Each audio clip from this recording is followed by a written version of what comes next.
Good morning, Harvest. So glad you're here, and good morning. I know we welcomed our online audience, but I want to welcome you as well. And I have one quick announcement, and we'll get into today's message.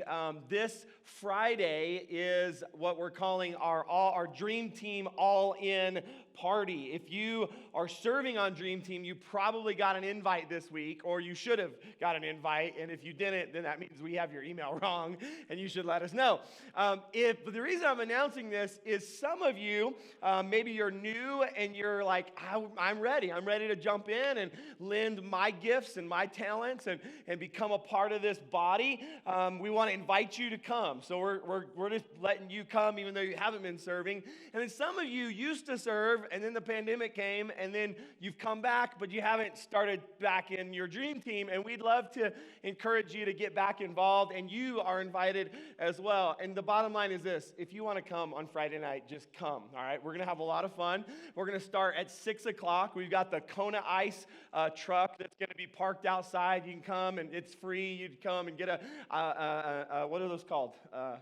Snow cone. I was going to say icy, but that's not right. Come get a snow cone, and we're just going to hang out, have fun, and then I'm going to share some things with you. You get to meet our Dream Team leaders, hear from them, and then what I'm really, really excited about is we're going to spend the last half hour just in prayer and worship. I'm going to talk about it today, but we just are starting something we're calling All In, and I just wanted to make sure that we're starting on the right foot, and that we're bathing this in prayer, and so the Kona Ice is just really, it's just to get you here to pray with me. That really is what it is. I don't know if that'll work, but I hope it does, all right? So I hope you'll come this Friday. Last week, we celebrated our church's 31st birthday. Wasn't that just a lot of fun? A lot of fun. By the way, I've been saying Friday. It's actually Saturday. That's what happens when I get excited. I just say all kinds of things. So they showed me on the screen. They're like, Saturday. It's Saturday. You can come Friday and pray, and I'll be here Saturday. All right?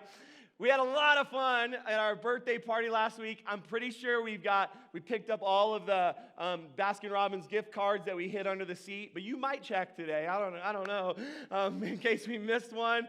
But it was so much fun. But I'm just curious today, is there anyone here that would say, Pastor, I believe that our future is still brighter than anything we've experienced in our past? Does anyone believe that?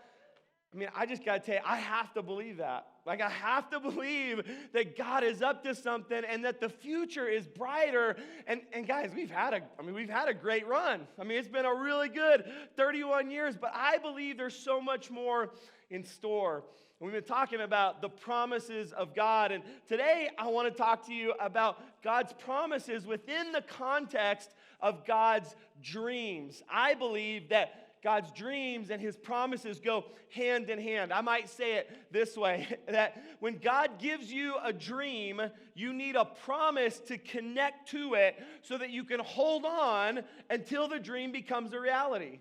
It's like you get this dream in your heart, and some dreams they're more achievable than others, but a lot of dreams, and especially if you're around here, a lot of dreams are really big dreams, so it's going to take a while to get there. From the time you start to the time you get there, here's what I'm telling you. I think you need a promise that you can hold on to. We've been going to this verse over and over in this series, but Hebrews 10:23 says, let us hold unswervingly. Meaning, we're not going to give up. We're going to cling, right? We're going to hold tightly. Let's hold unswervingly to the hope or to the promise, for He who promised is faithful. I love that Pastor Jace led us this morning in some prayers emphasizing the faithfulness of God. We serve a faithful God. And so I want to talk to you today about the promise in the context of the dream. And before we pray, often this is our custom is we pause at the beginning of the message. And I know we've already worshiped and we've already prayed and we've already done some things, but we pause, this is what I call it, to position our hearts. It's about us saying, all right, Lord, I'm listening. I'm opening my heart and I'm opening my ears.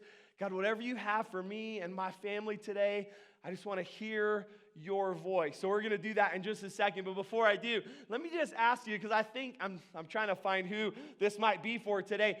Who's here today that you say, Pastor, I know that God's given me a dream for my family, for our business, for our kids, for our grandkids. He's given us a dream, and we're pursuing that dream, but it hasn't yet become a reality. Is anyone here that you would say that? Just lift your hand really high. Come on. I know there's some dreamers.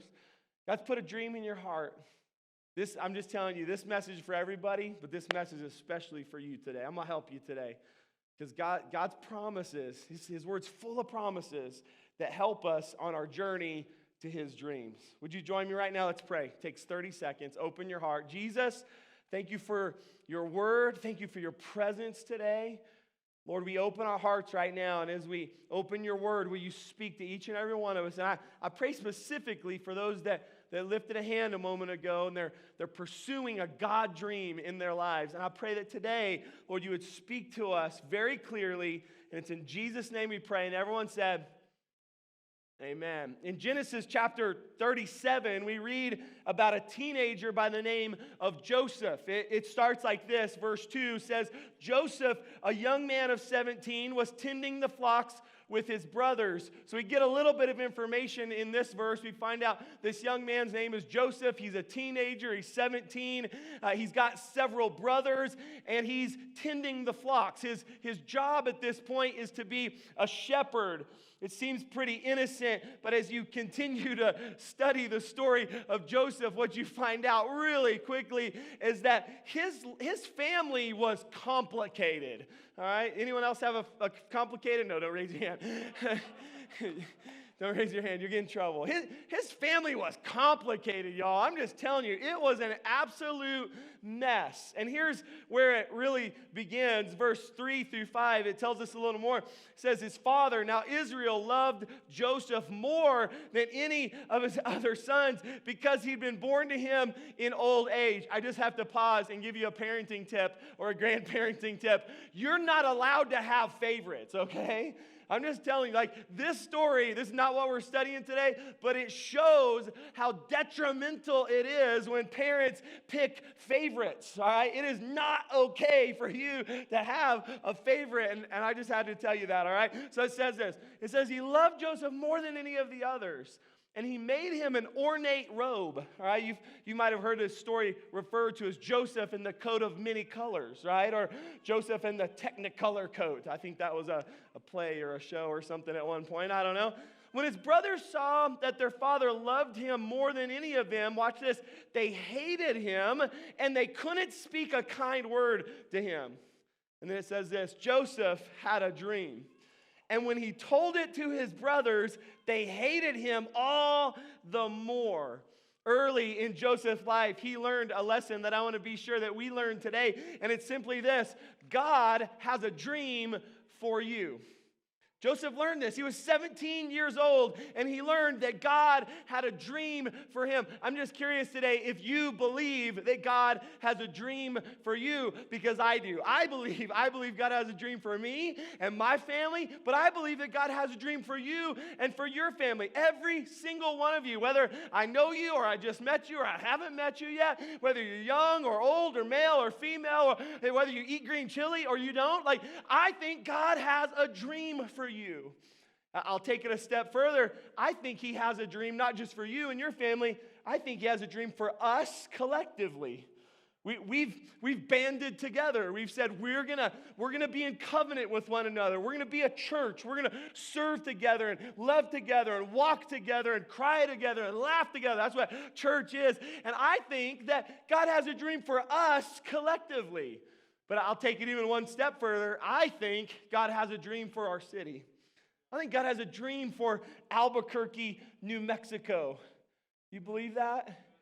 I'm just telling you what we start seeing right here in Joseph's life is that God has a dream. Let me ask you a question, just rhetorical. If you could do anything with your life, what would you do?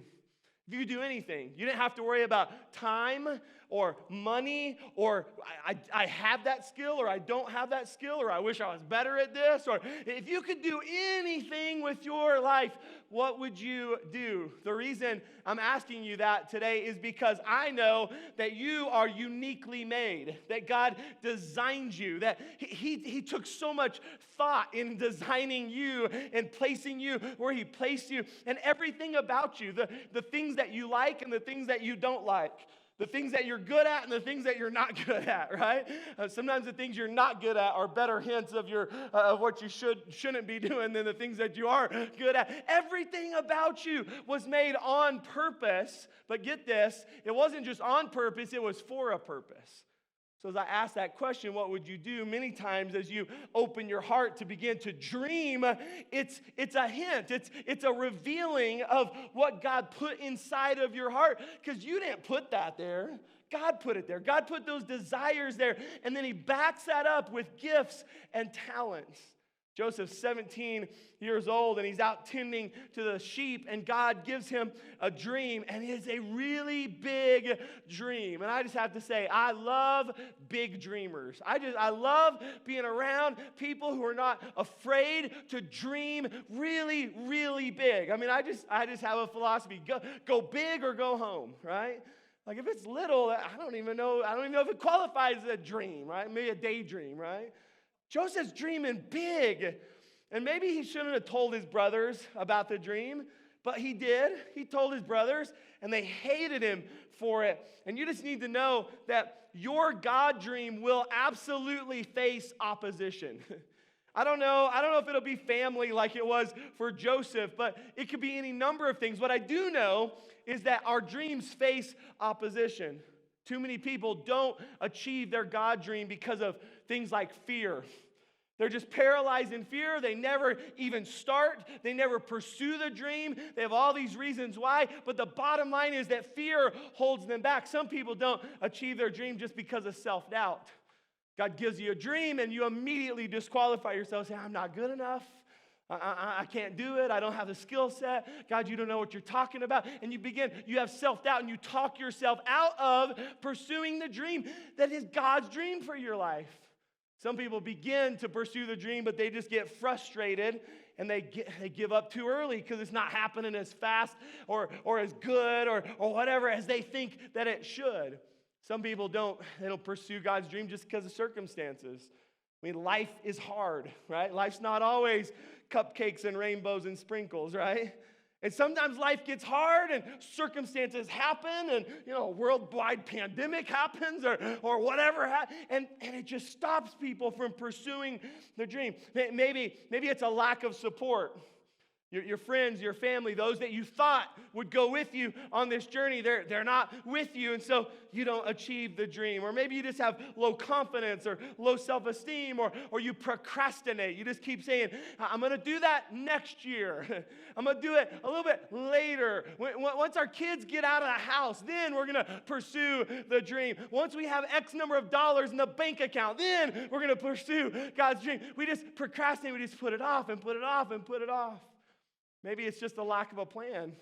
You know God's given you a dream, you want to pursue it, you're willing to pursue it, but you just never put a plan together. I don't know what your obstacle might be, but I do know that just as surely as God has given you a dream, you also need to know this: you have a very real enemy. And I needed to define this. Your enemy is the devil. That's what I believe. Your enemy is not your spouse. I mean, I know sometimes it feels like that, right? Your enemy's not your mean boss, right? Your enemy's not your neighbor, that calls you in because your trash can's left out too long or whatever. I mean, whatever. That's not your enemy. Like, your enemy is the devil, and you need to know this. Just as real as the dream that God's given you, there's also a real enemy, and his plan is to stop you from achieving God's dream for your life. You just need to know that. You need to know. His mission, it says in the scripture, is to steal, to kill, and to destroy. He's going to do anything he can to stop you from pursuing God's dream. I believe God has a dream for you. Here's a huge mistake I think we often make when it comes to God's dreams. is too often we think that God's dreams are just about us. We hear the dream and we think, oh, look how I'm going to grow. Look what it's going to do for my family. Look at how we're going to achieve this. And the mistake is that we just think it's about us. But let me just tell you, God's dreams are never just about you. You're included in God's dreams, but you need to know this. God always has a bigger plan. He's always thinking about the people in your life, the people in your community, the people around. God's dream is never just about us. Keep reading about Joseph, and you'll find that his brothers hate him so much. Did any of you, how many of you have siblings? Come on, show you, brothers, sisters, whatever. How many of you ever were in conflict with your siblings? Come on, if you're not raising your hand right now, you're a liar. We'll preach on that next week, okay? I have one brother, he's 2 years younger than me. The majority of the time, we got along. Honestly, we really did. But we had some conflict. And I remember, because I'm older, I got my driver's license before he did. And how many of you got your driver's license before your siblings and then your parents said, you can drive, but you have to drive your brother or sister around? Come on. Isn't that a drag? I mean, let's just be honest, right? It's just a drag. And one time, I don't remember the details. I was trying to remember it the other day, but I don't remember the details. But we were getting ready to go somewhere, and my mom was like, you got to take your brother with you. And I was like, oh, I don't want to take my brother with me. And so I had an old pickup truck. It was a 79 GMC. It had a toolbox down both sides of the bed, and it had a massive, manly, like metal headache rack just welded together across the back. I mean, it was just like solid steel. I mean, it was awesome, okay? And we got in the truck, and we left the house, and there was if I turned left, I was on paved roads. If I turned right, there was a little dirt road that I would sometimes use as a shortcut. So I turned right, I got on the dirt road, I stopped the truck, I looked at my brother, and I said, get out of the truck. My parents listen to this podcast every week, so I'm sorry, Mom and Dad. I said, get in the back of the truck. I don't want you in here with me. You know, I probably said something like, you smell, or I don't know, something, right?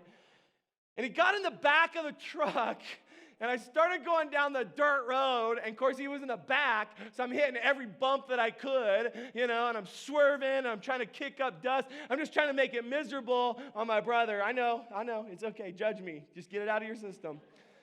And then I found out why headache racks are called headache racks.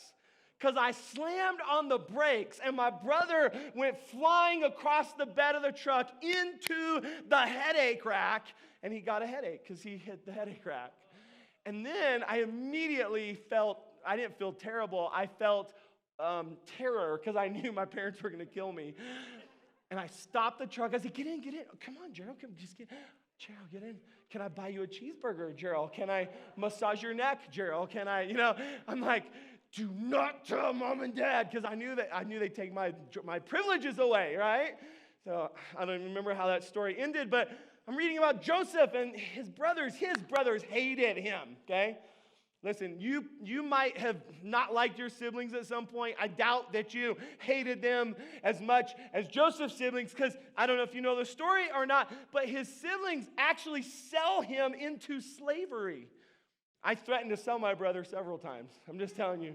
But I never did it. I never followed through, all right?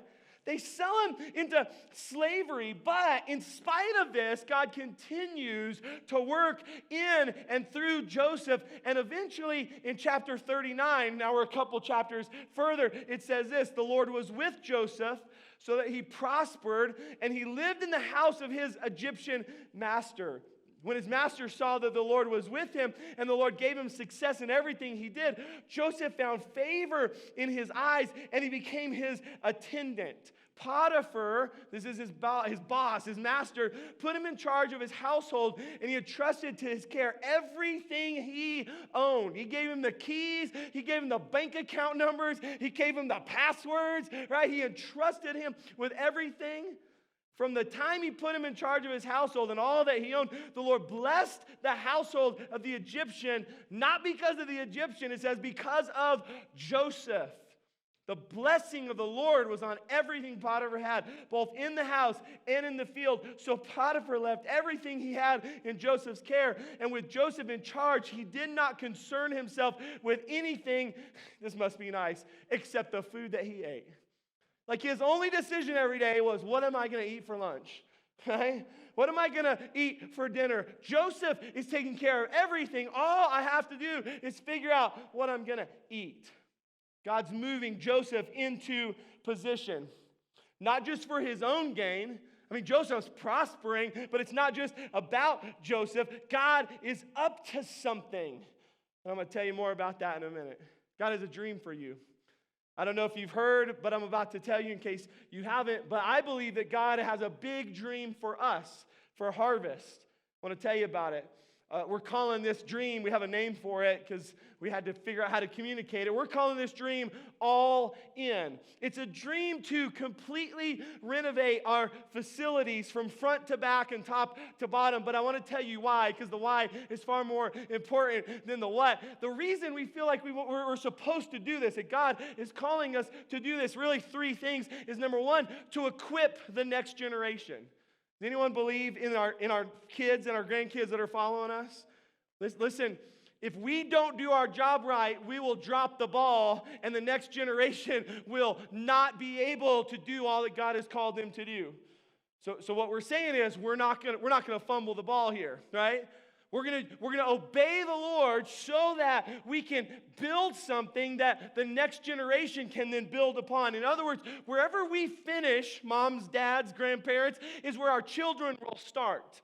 Right? Our ceiling becomes their floor. And so I'm just telling you, as your pastor, the Lord's put a dream in my heart to make things even better for the next generation so that their starting point is better than any of us had. Anyone else think that's a good idea? We're going to do this all-in thing so that we can engage our community. Now, the good news about this is not a new vision. I don't have to try to convince you that God sent Harvest to the west side of Albuquerque to be a part of our community because we're already doing it. I mean, it's just pretty amazing all the things that happen on a weekly basis all over our community, how we're engaged in our community and food pantries and school systems and local businesses. And I mean, there's all kinds of stuff going on. Here's what I'm telling you, though. I think there's some things we can do in our facilities that will set us up to better engage our community. You with me? And then finally, and this is super important, I know I'm talking to people who come to church on a Sunday, but we want to create an environment where people can encounter Jesus. You don't think that's important? Listen, we can meet needs, but if they don't find Jesus, then we're not really changing lives, right? I like all the stuff we do in the community. I like the food we're putting on tables, but at the end of the day, guys, it's all about leading people to Jesus. And I wish that the atmosphere didn't matter. And I know for many of you mature believers, maybe it doesn't matter or you don't think it matters. But I'm just telling you, for the average person who's walking in the doors off the streets, the atmosphere matters. So we're going to work hard to create an environment where people can encounter Jesus. Now, you need to know that I believe, and that our leadership believes, and you probably do as well, that the church is not a building. Okay, you need to know that. The church is not a building. The church is his people, and the building is a tool. And last week we celebrated 31 years as a church. But here's what I need to tell you about our story is that essentially all of our buildings were built in the first 10 years of our existence. And this is often what happens. The first 5 or 10 years are super exciting. It's new and shiny, and people are coming, and there's growth, and there's all kinds of things going on. But then it gets a little more difficult to maintain the momentum. And if I'm honest with you, our church, after the first 10 years, went through a long, slow, painful decline. A long, slow, it wasn't that it was bad, it just wasn't that it was great, right? It was just like maintenance mode turned into deferred maintenance mode, turned into survival mode. Anyone ever seen that happen? And this is a story of our church, but I'm really glad to tell you that that's not where we're at anymore. We're not in maintenance mode. We've turned the corner, right? Things are growing. Things are happening. We're reaching people with the gospel. We're doing missions projects all over the world. I mean, this week we officially received an award that we were the top giving church for the Assemblies of God in New Mexico. And this week I got an email from one of our missionaries saying, hey, that money, I don't even give you time to celebrate. Hey, that money that you sent back in 2020, we're finally building that church because Panama is finally reopening. And I'm just telling you, like, that's what we're about, okay? And God is doing something absolutely amazing in and through us. But here's what I'm telling you.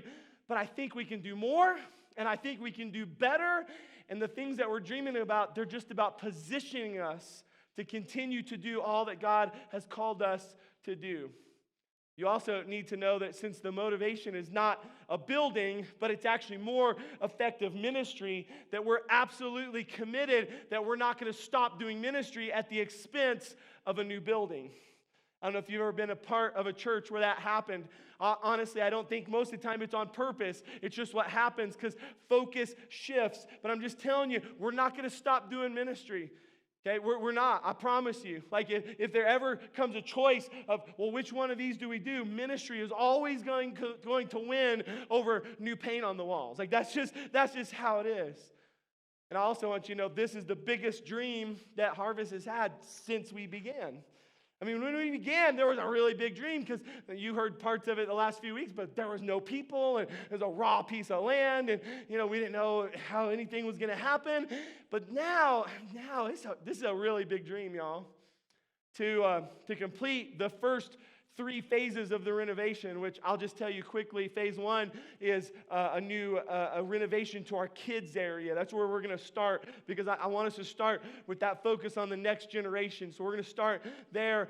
That's phase 1. Phase 2 is to relocate our offices. They're right outside over here, and we're going to move them upstairs. That gives us more room here. Then we're going to relocate the bathrooms to where the offices are. That opens up the lobby. And then that takes us to phase 3, which is to remove those stairs that are in the lobby and open up our atrium and push it out and just make a whole bunch more room so more people can come. You with me? And that includes this space too. We're going to be able to add about 100 chairs into this space and take the sound booth off there that looks like a eagle's nest hanging out over there and and update the sound and video and lights and all that. I don't want to get into all the details, but here's what I'm telling you. To do the 3 phases and continue to do the ministry. And I want you to hear that. And continue. So I'm putting all of this together. To do all of that, this is a dream that's going to take about 2 years and $3.5 million. That's just a really big dream, right? I heard some of you go, whoa, that did not give me confidence. What I want to hear you say is, woo, I'm with, right? It's really okay because I said whoa too, I promise you. It's a really big dream, but can I tell you, I really believe it. I don't think it's my dream. I don't think it's our leadership's dream. I think this is our God dream. And we're calling it All In because it's going to take all of us to go all in to accomplish what God is calling us. But this dream's not about us. Yes, it's going to be nice to upgrade our kids' facility. It is. It's going to be awesome. I'm so excited. I'm going to be the first one down the new slide. I promise you, all right? It's going to be incredible, right? The worship team is going to love the sound upgrades and the sound panels that'll help our acoustics and the new lighting and all that. They're going to love all of that. I can't wait to get rid of the stairs and build the new atrium. The exterior is going to be beautiful. And I don't know if you know this, but we have an elevator pit. It was put in when we built the building, and we thought one day we'd put an elevator in. It's just a pit right now, a closet with a pit, right? And after 31 years, we're going to put an elevator in. It's going to be awesome. And you would only be excited about that if you had to go to the 2nd floor and you'd been here all these years. I know it's not that exciting to you. I'm just saying this. It's not about those things. All of that is good. It's wonderful. Here's what it's about. God has a dream for the west side of Albuquerque. Does anyone believe that? God has a dream for the west side of Albuquerque, and we're part of that dream. And this dream, we're just the ones he's calling to take the first step. We're just the ones he's calling to take the risk. We're the ones he's saying, hey, I want you to be a part of this dream, which is really the second thing I want you to know. God not just has a dream for you, he invites us into his dream. Just think about it. Of all the ways that God could accomplish his dream, I mean, he's God, right? Unlimited power, unlimited resource, unlimited creativity, unlimited. And he looks across the earth and he says, you know what? To accomplish my dream, I'm going to use my people. He invites us into his dream. I mean, all through the Bible, we could just go story after story, right? You go to the Old Testament, and God invites his people to build the temple. You go to Nehemiah, and he invites his people to rebuild the wall. You go to Acts, and he invites his people to build the early church. We go back to Joseph, and his story is incredibly long, so I'm just giving you the highlights today for the sake of time. But last time we talked about Joseph, he's riding high, right? He's in Pharaoh's house. He's been entrusted with everything. Everything is prospering. And if you don't know what happens next, but what happens next is that Potiphar's wife wrongly accuses him, and they take Joseph and they throw him into jail. Do you see the roller coaster of Joseph's life?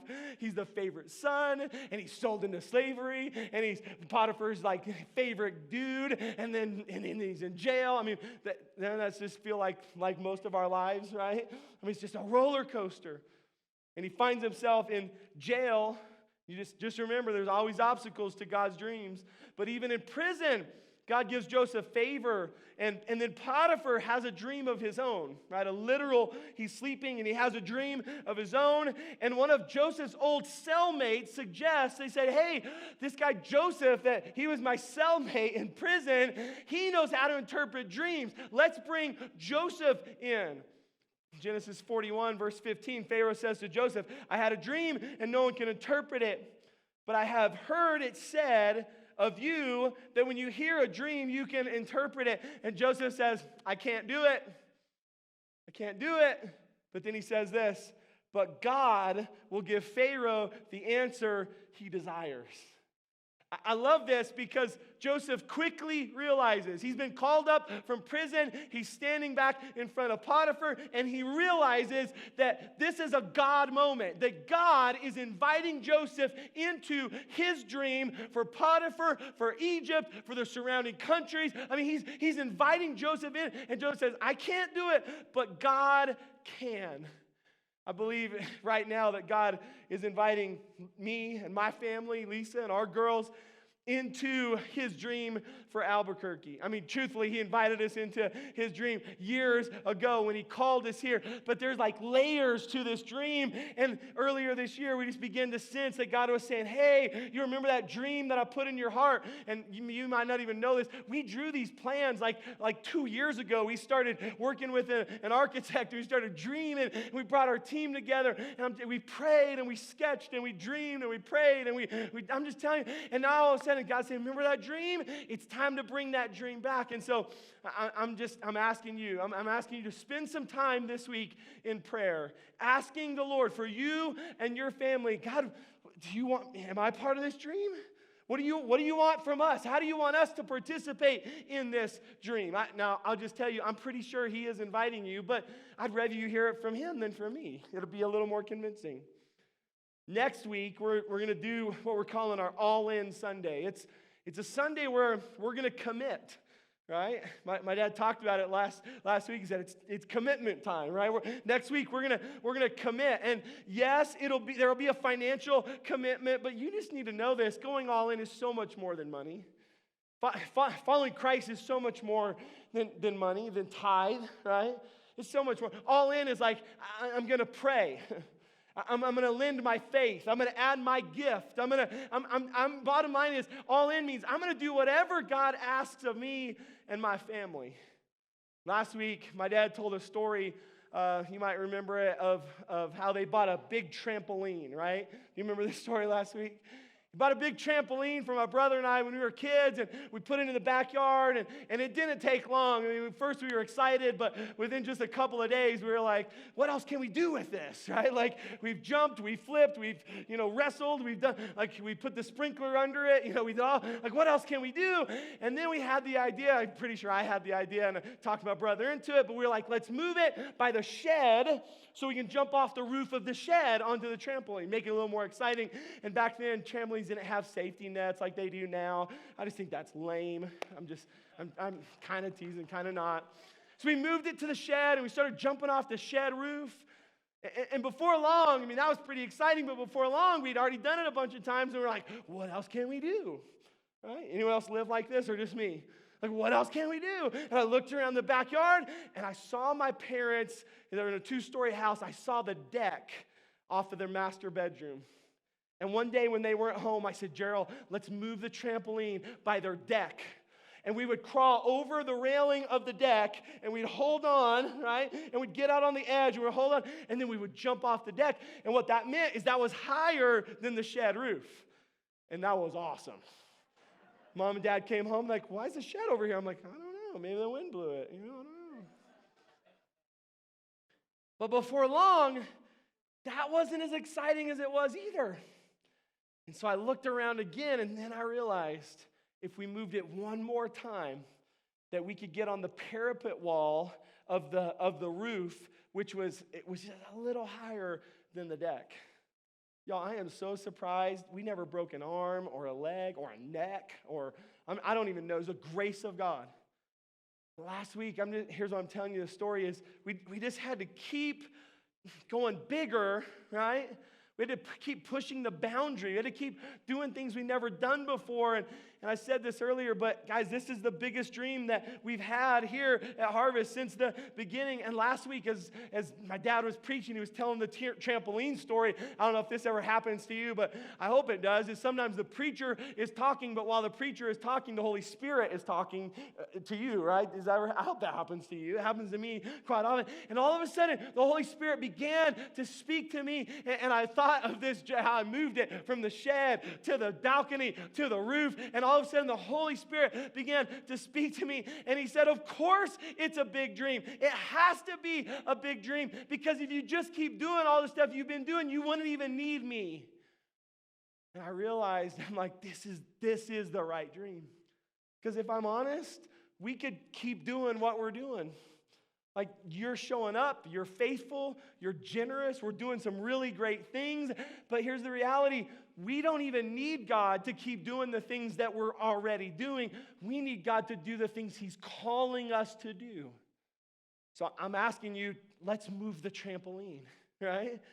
Like, let's jump off the balcony, right? Let's find something taller. Let's take a bigger risk. Let's go for broke, right? I know I'm a risk taker, but I'm just telling you, the risks that are worth taking are the risks that God is inviting us into. Do you believe that? God's inviting us into his dream.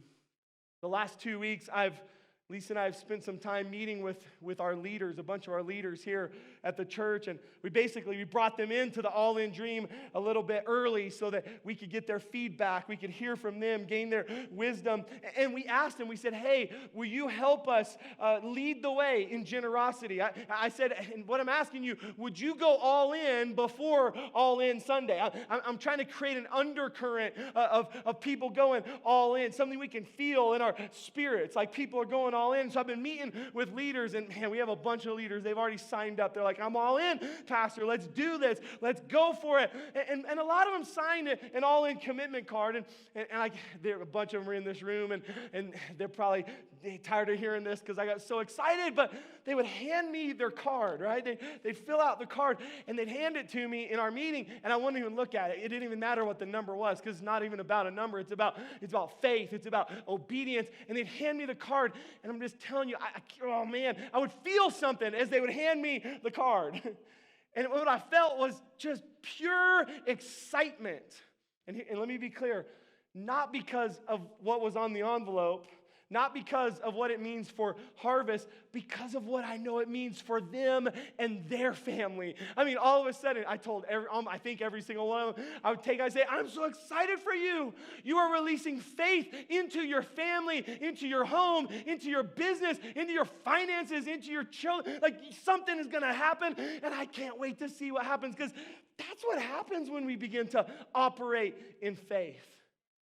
Over the years, Lisa and I have been a part of many things like All In. I mean, just churches we've pastored and churches we've been a part of. And we've been a part of this for a lot of times.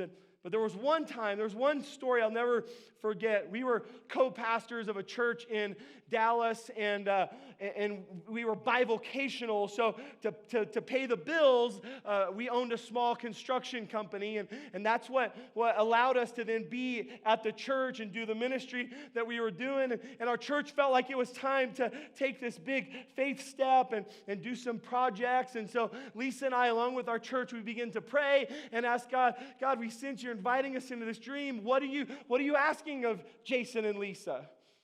And our company was at a place where, you might understand this if you've been in business for yourself, is that we'd get one big paycheck when a house would close. And man, it felt awesome. But then we didn't get another paycheck for like 2 or 3 or 4 months until the next house closed. I don't know if you've ever been in a business like that. So we had to learn to budget the money to make it to the next, closing, right? We had to figure that out, and we were young and married and trying to figure all of this out. And as we began to pray about what God wanted us to do, I'll never forget it, because God very clearly spoke to us, and this is what He said. God said to us, He said, give all of the profit from the first house of the year. That's what I sensed in my heart. We were coming to the end of the year, and I had a closing like in January. So I'm like betting on payday, right? We're going to make it to payday. And God said, it wasn't give 10% or give 50%. It was give me all of the profit from the first house. And I'll never forget it, because it was scary. I mean, I was like, how are we going to make it? God, have you seen our bank account?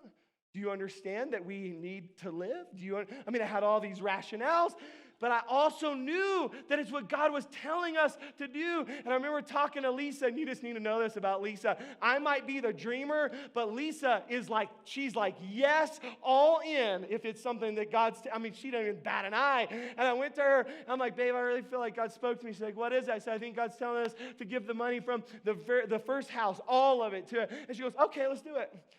Just like that. I'm like, what? You don't understand. We're not going to make it. We're going to die. The balloon up there. Sorry. just saw it. Happy birthday.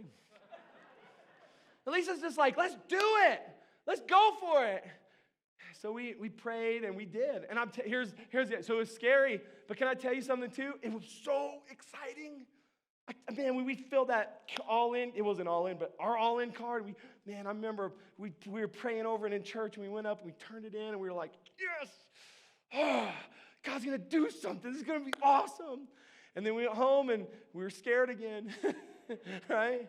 But can I just tell you, we already said this like 14 times today, God is faithful. And we sold the first house.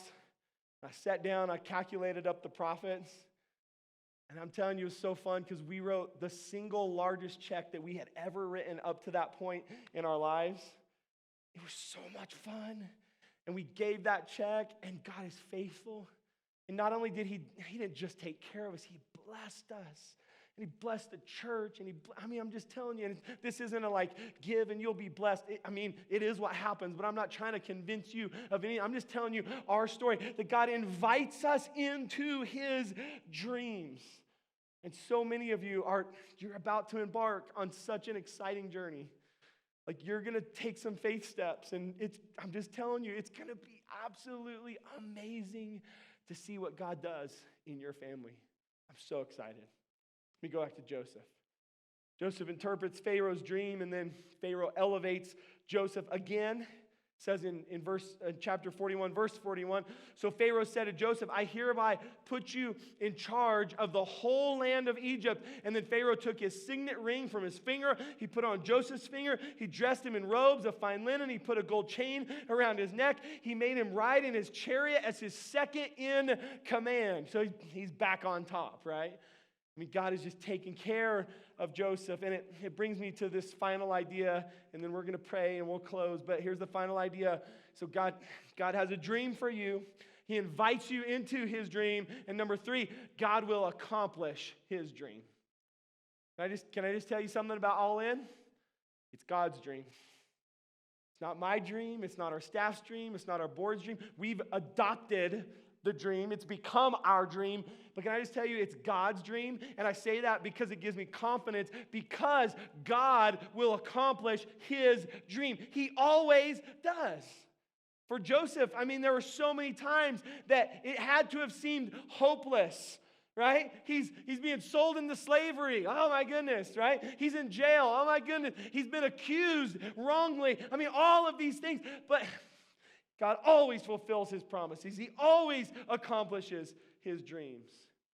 I didn't read the dreams to you today just because of time, but when Joseph interpreted Pharaoh's dream, he predicted 7 good years followed by 7 years of famine. And then God gave Joseph wisdom. He gave him a plan to get ready for this. And ultimately, Joseph, you probably know the story, but ultimately, Joseph was used not just to save the Egyptians, but they literally all of the surrounding countries came to Egypt for help because of this dream and because he had stewarded it wisely. And then ultimately, God really showed off because he reconciled Joseph's family, the same family that had sold him into slavery. I don't know about you, that'd be hard for me. This is God's dream. It's so multifaceted, so multi-layered.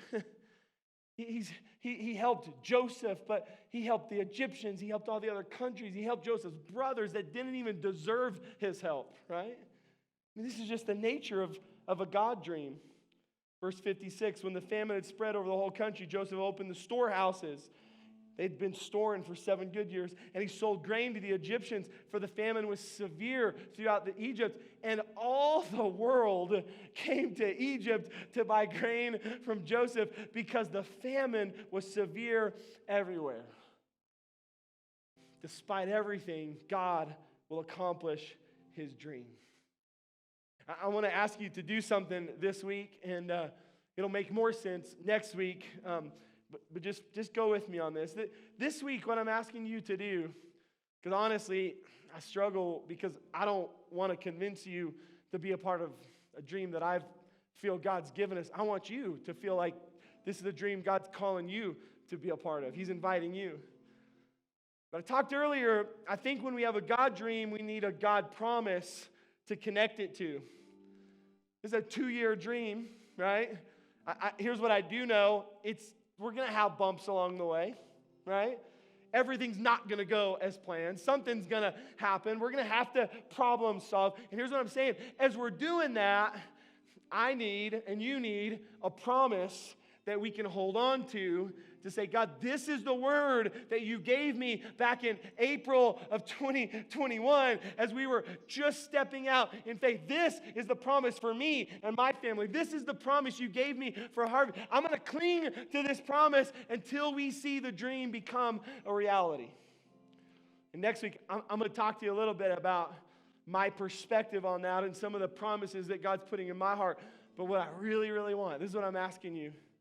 This week in your prayer time, would you ask God to give you a word, to give you a promise for this season of our lives, this next 2 years, a promise that you and your family, and here's the reality, for many of you, it's going to be deeply, deeply personal as he gives you this word, because I'm telling you, it's not about a building, it's not about raising money, it's not about any of that, it's about us taking the faith step and obeying as God does that, and what's going to happen as we do that is it's going to unlock supernatural activity across this house and through your family and into into your marriages and into your children and into your businesses. I'm just telling you, amazing things are going to happen. So God's going to give you a word, and I need you to write it down, because for some of you, He's going to give you a word, and you're going to go, I don't know how this connects to building a building.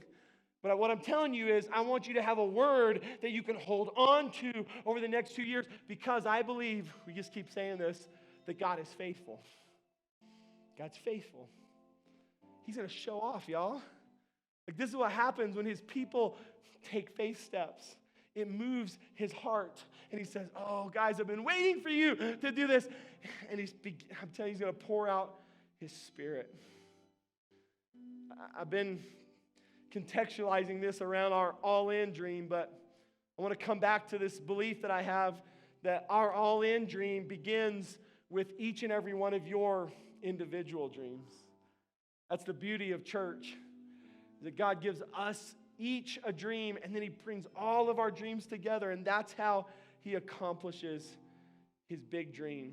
I'm believing that in this season, we're going to see your dream and my dream and all of our dreams become a reality, because God is faithful. And can I just tell you something? I know it's bold. I know it's going to happen. You know why I know it's going to happen? Because God always responds as His people activate faith. That's what I'm just telling you. That's what's going to happen. Does anyone else believe that with me? Why don't you stand with me? We're going to worship just for a minute. I took a few extra minutes today. I hope that's all right. But we're going to worship. And I'm going to come back up at the end. I want to pray over. I'm not even going to pray over our dream. I'm going to pray over your dream. I'm going to ask you in these next couple of minutes to really allow the Lord to stir your heart. Listen, I'll just tell you this. I don't know if this was anyone else's experience or not. I bet it was. But this last year, it took some of the oomph away from my ability to dream. It just was hard in so many ways. It was good in a lot of ways too, but it was hard. And I just found myself, that's why God had to reawaken this dream in my heart. So I don't know if that's you or not. I think there's probably some of you that is you. And I believe in these final moments, He's gonna stir a dream again. He's gonna cause you to awaken to His activity around your life, and you're gonna begin to dream again. I'm gonna come back up in the end. We're gonna pray together. Is that all right? Are you ready to worship? All right, let's worship together. Worship team, lead us.